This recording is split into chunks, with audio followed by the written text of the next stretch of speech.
Hello and welcome everybody. Brand new episode of Attack on Show. I'm Robbie. And I'm Jay Marsh. We've got a fantastic episode for you lined up today. Do we ever not have a fantastic episode? Nothing but quality here. Damn right. On today's episode, we're going to take a quick week recap of the Star Wars celebration that just took place in Chicago. Lots of info. Lot of info. Don't click anywhere else. You're going to get all of your Star Wars news right here. In fact, while they're doing that, why don't they click like and share? Subscribe. Subscribe! And then we're going to go to X-Treme It. Oh, yeah, nice. With Netflix's original Highwaymen, starring Kevin Costner, Woody Harrelson. We're going to let you know whether it's worth the watch or not. Yep. And then on Binge Worthy, we're going to take a look at, well, it was Spike TV's, now it's Paramount TV's, Into The Badlands. It's on Netflix as well. It is on Netflix. That's where I caught it. I'm super excited. For I Miss My MTV, ladies and gentlemen, we have an exclusive, brand new, original, first time in studio live performance from Meinhold. Nice, yes.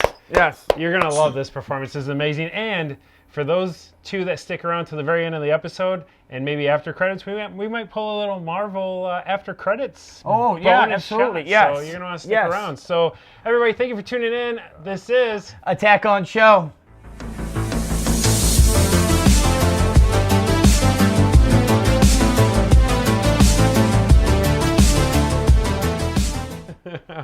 All right, thank you for sticking with us this far.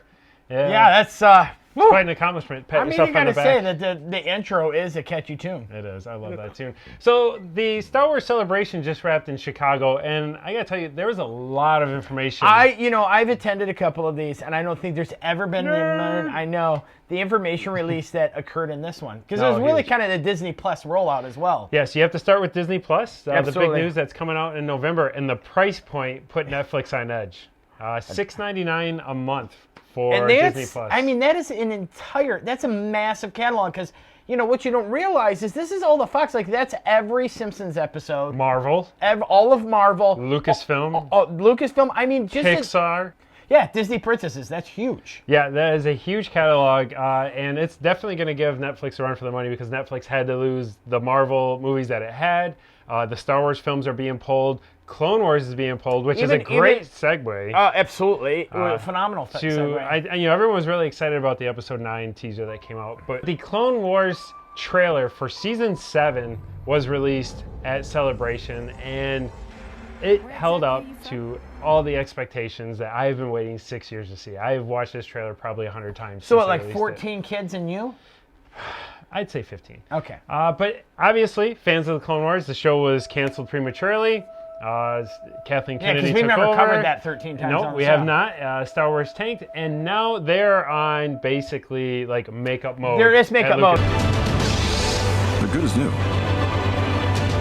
Maybe a little better. It was definitely an exciting trailer. A lot of the animation, you can tell there's a little difference in the animation now that it's gone over to Disney. Well, I think it's matured. I think there's a maturity through the entire series. A fantastic part of the trailer I am excited to see, because for years Dave Filoni talked about the storyline of the 501st going to Ahsoka Tano, and the storyline that paralleled Episode 3. It is in the trailer, and it is fantastic to see it rendered out, because we've seen storyboards, we've heard them talk about it. They're sticking true to the original stories that Dave Filoni had. Unfortunately, it looks like all the Ventress stuff was taken out, which is horribly possibly. I don't think it's done with Season 7. I think we're going to see plenty of Clone Wars. I will say this, though. If there was anything that was a massive, a huge thing, it was The Mandalorian. Mandalorian looked fantastic. Wow. And again... day one release for Disney Plus. It'll be November. On day one. Yes. Yeah. Jon Favreau, who voiced Pre Vizsla in the Clone Wars series with Dave Filoni, now is heading up The Mandalorian. I'm really kind of looking, if you take a step back and you look at how this is done and how Disney is doing this, instead of trying to jump into how they did the Marvel Universe, maybe they're taking a step back. Because if you forget, he's also the director who started Iron Man. He is the first director for the first Iron Man movie. He seems to be heading this up. It could be hey, we're going to do this right this time around, a relaunch, a reload, I guess, per se, and like, hey, we're going to do this right this time And around. they did talk about keeping a lot of the traditional filming aspects where they used a lot of animatronics, a lot of costumes. It wasn't so computer generated. It looks really nice. Yeah, to look the at, yeah. production quality, there's some leaked footage here, and it definitely looks like it's holding true to the original trilogy's filming style. Kind of a dirtiness, a grittiness without all the polish in it. Yeah. And Amazing this takes place. cast. This place, yes. Oh my gosh, incredible cast. And this also takes place post Return of the Jedi. Yes, So it's a 5 years after. time we've never really seen before. No, it's exciting. Obviously, the Mandalorian's costume looks awesome. Anytime you can do that. So a cool throwback to the holiday special. The rifle that the Mandalorian's carrying is what Boba Fett had in the holiday special. So they are sticking true, even though this is to try and bring in new fans. There are, and they said at the panel, there is a lot of touches in there for people of the original trilogy, fans of the original series, and the holiday special. They said there's a lot thrown in there that you're going to pick up on.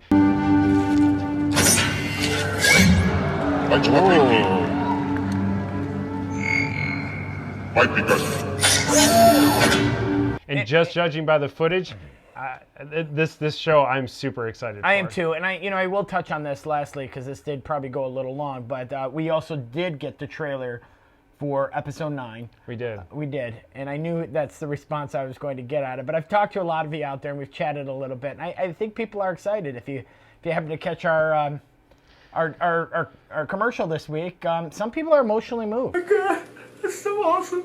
By this, but I will say, I think, and again, it's going to be Episode 9 is going to be a ton of fan service, and I think, you know what, at this point, that's what everyone deserves. The trailers to the other two looked really well done as well. Episode 7 looked great. When they first released the teaser, I was super excited. And maybe one day we'll have an entire episode of you and me debating Episode 7, but I think 7's a great movie. 8 is the biggest pile of steaming garbage I've ever seen in my entire life. Yeah. I don't think anyone will argue that. Yeah.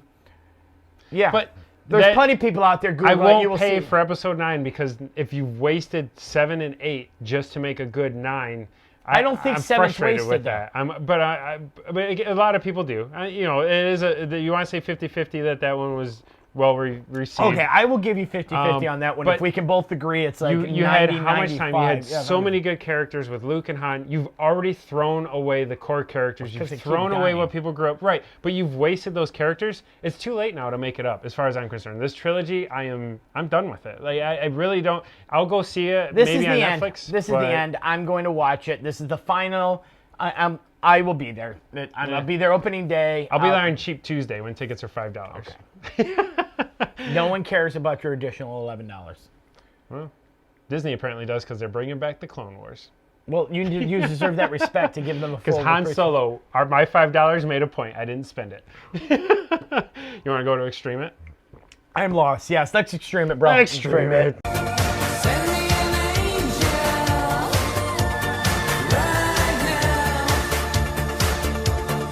Lori Laughlin's still making the cut. She pled not guilty. I'm sorry, we can she's still hot. use the graphic. She is, we can but still she's use the graphic. a good-looking woman. She is. On this week's edition of Extreme It, we're taking a look at Netflix original movie Highwaymen. Amazing cast: Kathy Bates, Kevin Costner, Woody Harrelson. And I will come back to that at the end of this, but I'm going to let Rob continue on. That alone was why I watched it. I didn't even know what it was about. I didn't care. I saw the two of them on the cover. What did we repeat again on this? Let's just get to the nitty and gritty. What did you think? Oh, okay. So, cast is amazing. Acting is amazing. Okay. Cinematography throughout the entire film is amazing. You can tell they spent a lot of money on the old Ford vehicle. Wow, does this sound repetitive? But I'll keep going. They spent about an hour of the film watching this car drive. They just...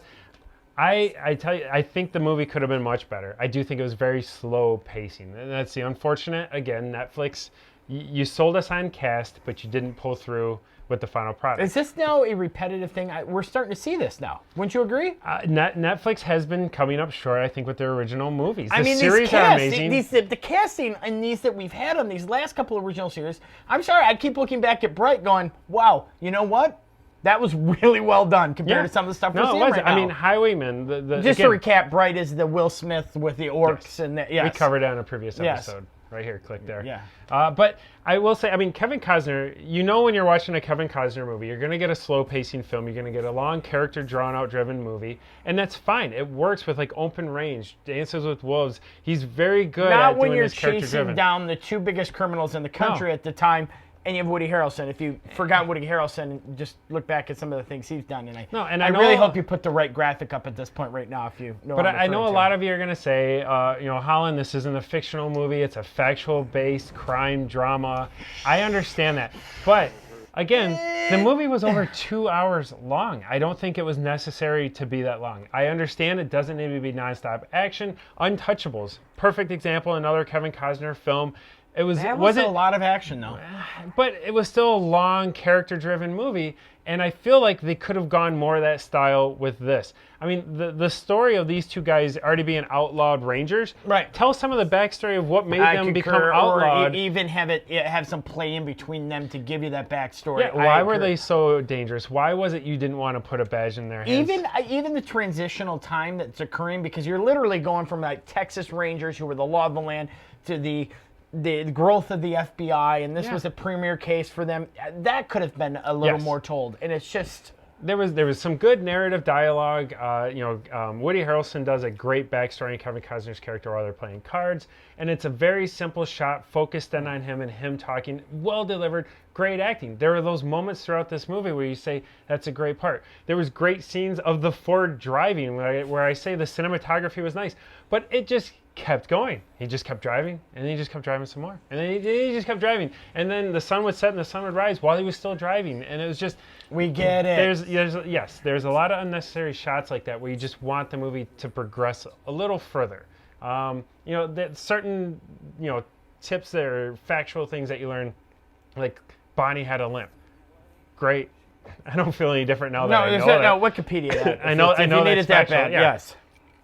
I know that's factual, but like Solo getting his last name, I guess that's cool, but I really don't care. It all comes back to Star Wars that was really his you, real name. It? Yeah, like you're still really angry about this. But he is. Highwayman, there's some good acting in it. Great acting. Listen, well, you look at this and you realize there's going to be great acting. Yes. I mean, Woody Harrelson, I think, is one of the best. And it's a great story, and I just wish they would have buttoned it up, trimmed about a half hour out of it, and just told the quick story and gotten to it much sooner. I think it would have really worked out well. But again, this is where I say this is why I didn't go to theaters. When you look at this cast, it should have been in theaters. It ends up on Netflix, you've got to lower your expectations immediately when you click play. Well done. So you're saying no. I would pass on it. I think it was a very slow movie. I think you'll thank me for saving you the 2.5 hours instead of watching it. I actually had a friend say he did that 10-second forward thing and was able to watch the movie in a half an hour because he kept saying, if they're talking, I'll stop, or if they're doing something, I'll stop, and he just kept clicking because every time he stopped, nothing was happening. A shame with a cast like that. But with that being said, it's very too bad. So all right. What are we going to do now? I think it is time for some Binge Worthy? Yeah. Binge Worthy! Listen up now. This is serious. I was just wondering, No! That was good. Welcome back on this week's segment of Binge Worthy. We're taking a look. It was Spike TV's original. Yes. Now the Paramount Network owns it. I like that. Is it though. Paramount or Paramount? Paramount. Sweet. Yeah. Into the Badlands. Did you know Paramount used to own Kings Island? Nope. Mm-hmm. Cool. Into the Badlands is an hour-long show, correct? Yeah. 15 minutes. It is an action-packed, if you're looking for a fast-paced, action-packed series. And Jeff, why don't you give us the premise of the show? Premise of the show is basically it's a post-apocalyptic land, and it seems to be wherever you're at seems to be ran by bosses or something. There's like different colonies. Colonies. We know of four at the beginning. 4 and 4, and there's actually in the more recent there's an alludement to one of the colonies is kind of responsible for this whatever the apocalypse was. Much like many shows now, there's not necessarily an explanation of why you're where you're at, but this is where you're at. Very martial arts based. Yes, the martial arts, the action, if filming, there is something, the style it's is just awesome. I think that's what you take away most from It's a this. throwback. It feels like a throwback to the Kung Fu style film. That, and there's a very and I don't know, I had a relation to it earlier that I meant to tell you. There's a real samurai kick thing to about this that you really enjoy. That's one of the things I find. And then the drama that takes place, there's some really, for not a lot of name actors, there's a lot of some really, I think, some talented acting that occurs Martin on the show. Sokas, who plays one of the captains, Yes. Amazing job. Just plays kind of the character that you love to hate. Exactly, But plays the character so well. It's superb. You almost think you believe that is just him. It's almost a Joffrey effect. I feel bad for the guy because he probably gets hate mail in the real world because people believe that's him. And there's probably a typecast he's placing himself into. In fact, if this was a bigger show, and it really should be, it would be, he'd be really typecast. From the get-go, I mean, the first 10 minutes, like you say, the action, I mean, it is gripping. It is filmed fast-paced. It is. It looks movie-style production. The fighting is just on par with anything that you've seen in movies.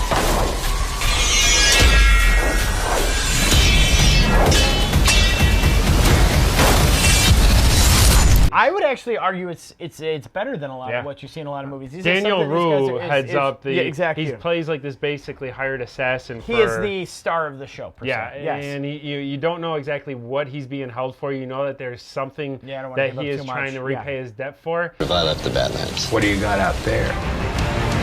He's the hired hitman, and he does all the work for Martin Soka's character Quinn. Yep. He does all the dirty jobs for him, and you start the series trying to figure out why is he doing this, because he seems like a noble guy. You like him.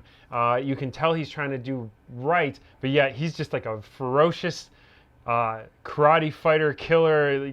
Nobody can top him. He's got like a tattoo for every kill that he's had, and like his back is just covered. Like they set the bar very high at the beginning for this character, and he lives up to it. He absolutely fulfills it completely. Yeah. Even within his acting, his acting is, I thought very well done for that type of character. The show's well done.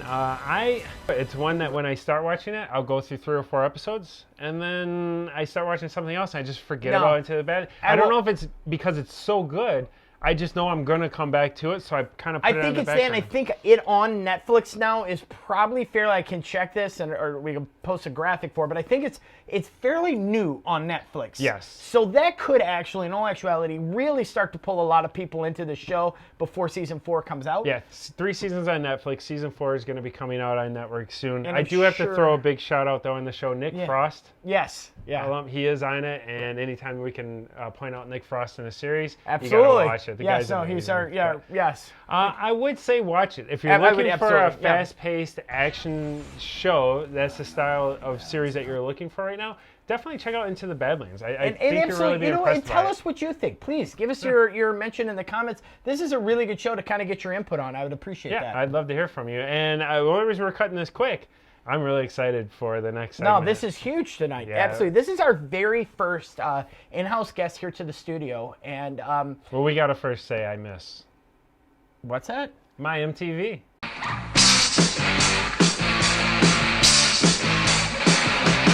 Ladies and gentlemen, we have an Attack on Show first. We love bringing these to you. We do. The world premiere, exclusive, one of a kind. Yeah. Time. No, I go with that. Now we're really excited. We have our first in-house musical guest. And I will say this is going to turn out fantastic. Yeah. We did a little sound test before this, and I don't know about me, but I know there was a little kind of like, how is this going to work out? Having someone, I think we've kind of set a bar that this is going to work well for future. This is fantastic. So Tender, Bad Child, we keep telling you to come out here. Hembre, we want you guys in studio. I think Hembre, I think we got a good chance with it. I think you want to do it. Yes. The whiskey's waiting for you guys. Yes, absolutely. So this is our proof. We can host a live band in our show, and we couldn't be more proud of our first guest. He is a Detroit local artist. Absolutely. Everybody, I'm excited to hand this over. Ladies and gentlemen, this is Meinhold. Enjoy. Thanks, guys. I'm Meinhold. I guess this is a song that's still yet untitled.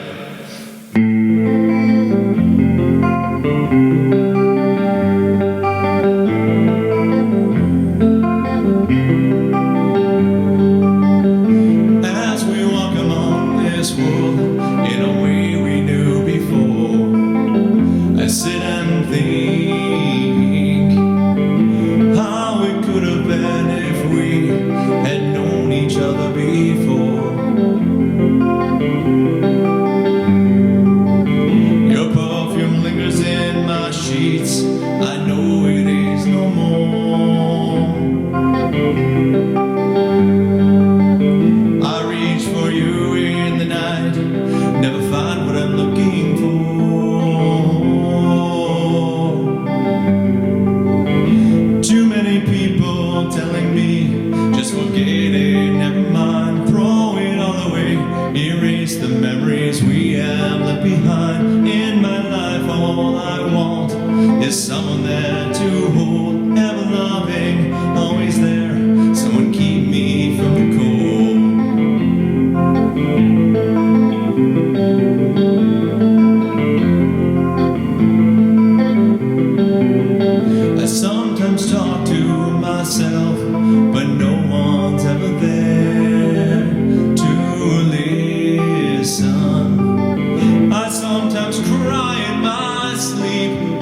Yes. Well done. Meinhold. Yes. Fantastic job. That was awesome. It really was. I, His own original. Yes. Unnamed yet. Untitled. Untitled yet, Untitled. but that was fantastic. we got him close to naming an Attack on Show. I think no, it'll we stick. really don't. No. Yeah. Can't pay. No. Ladies and gentlemen, this has been a fun episode. We Really were very has. excited to bring you something new and exciting, a brand new artist.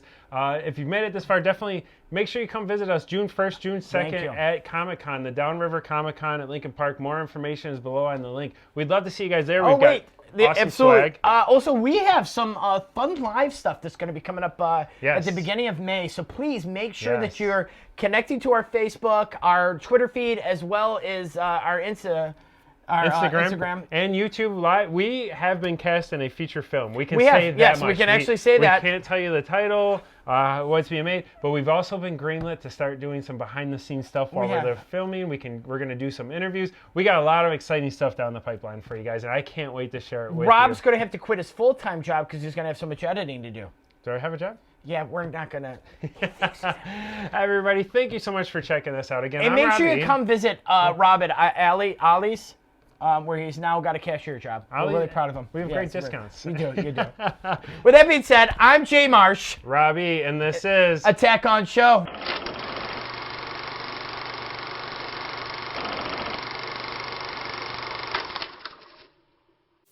Do Radiohead! Jesus.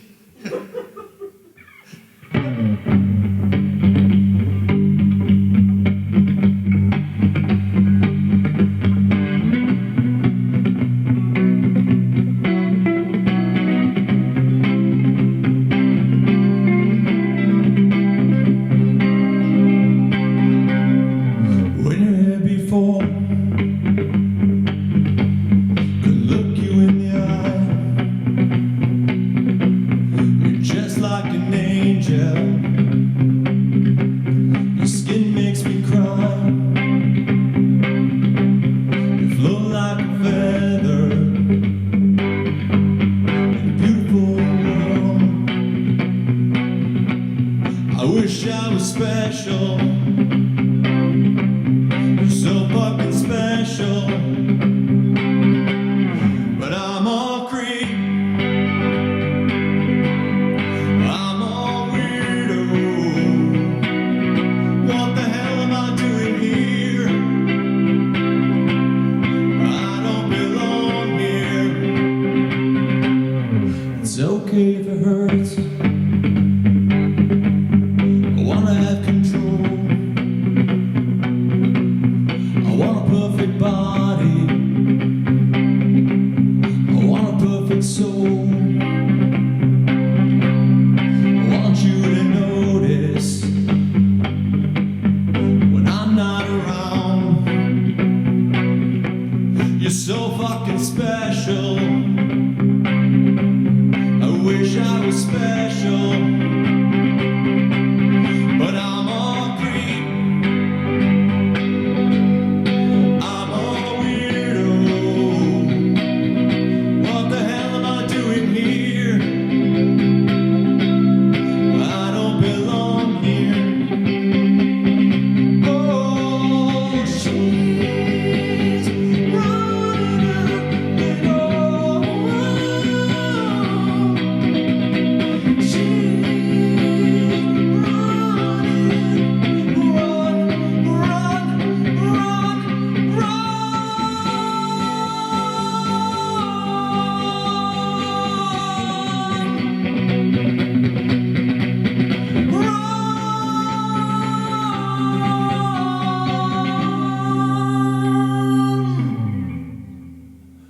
whatever makes you happy,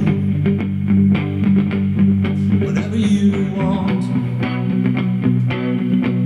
You're so fucking special. I wish I was